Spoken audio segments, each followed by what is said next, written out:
വിട്ടുപോയ സംഖ്യ കണ്ടെത്തുക. നമുക്കിവിടെ 1, 2, 3 വരികൾ, 1, 2, 3 നിരകൾ, അങ്ങനെ 3 വരികളും 3 നിരകളുമായിട്ട് 9 കളങ്ങളുണ്ട്. പക്ഷെ ഇതിൽ ഒരു കളം ഒഴിഞ്ഞു കിടക്കുകയാണ്. അവിടുത്തെ സംഖ്യയാണ് നമ്മൾ കണ്ടെത്തേണ്ടത്. നമുക്കിതിലത്തെ ഓരോ വരികളായിട്ട് എടുക്കുക. ആദ്യ വരി 8, 5, 169, 8, 5, 169. ഇതിൽ മുകളിൽ നമ്മൾക്ക് ഒന്നാമത്തെ, രണ്ടാമത്തെ 3 സംഖ്യകളുണ്ട്.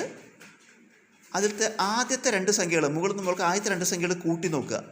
അപ്പോൾ 8ഉം 5ഉം കൂട്ടിയാൽ 13. ആ 13ൻ്റെ സ്ക്വയർ കാണുക, 13ൻ്റെ വർഗ്ഗം. അതായത് 13 × 13 169. അതായത് മുകളിലത്തെ 2 സംഖ്യകൾ കൂട്ടിയതിന് ശേഷം ആ കൂട്ടി കിട്ടിയ സംഖ്യയുടെ, അതായത് തുകയുടെ വർഗ്ഗം കാണുമ്പോൾ മൂന്നാമത്തെ സംഖ്യ കിട്ടി. നമുക്കിതിലത്തെ രണ്ടാമത്തെ വരി എടുക്കുക. രണ്ടാമത്തെ 12, 2, 196. ഇതുപോലെ മുകളിലത്തെ 2 സംഖ്യകൾ നമ്മൾ കൂട്ടുക. മുകളിലത്തെ 2 സംഖ്യകളുടെ തുക കാണുക. 12 2 കൂട്ടിയാൽ 14. അതിൻ്റെ വർഗ്ഗം കാണുക, 14ൻ്റെ സ്ക്വയർ, 14 × 14 196. അപ്പോൾ ബന്ധം ശരിയാണെന്ന് മനസ്സിലായി. നമ്മൾ ഊഹിച്ച് കണ്ടെത്തിയ ബന്ധം ശരിയാണ്. ആ ബന്ധം അനുസരിച്ച് നമുക്കിവിടെ മൂന്നാമത്തെ വരി എന്താണ്? 15 4 ഡാഷ് ഇവിടുത്തെ സംഖ്യകൾ കാണുന്നത്. നമ്മൾ എന്ത് ചെയ്യും?